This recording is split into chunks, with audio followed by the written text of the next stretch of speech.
ঝালমুড়ি তো আমরা কম বেশি সবাই খেয়ে থাকি, কিন্তু ব্রেকআপ ঝালমুড়ি কখনো খেয়ে দেখেছেন দর্শক? আজকে আপনাকে দেখাবো কিভাবে এই ব্রেকআপ ঝালমুড়ি বানানো হয়। তো ভিডিওটা কন্টিনিউয়াসলি দেখতে থাকুন।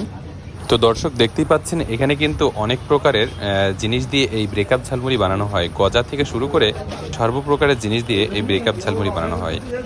তো দর্শক দেখতেই পাচ্ছেন এই ভাই কিন্তু মেশিনের গতিতে কিন্তু শশা কাটতেছে। তো এভাবে কিন্তু মহিলারা ছাড়া আর কোনো মানুষের এভাবে শশা কাটা সম্ভব না। তো আপনারা কারা কারা এভাবে শশা কাটতে পারেন কমেন্ট করে জানাবেন।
নাম্বারটা কোন আমার ওই ফোনে নাম্বার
ये दो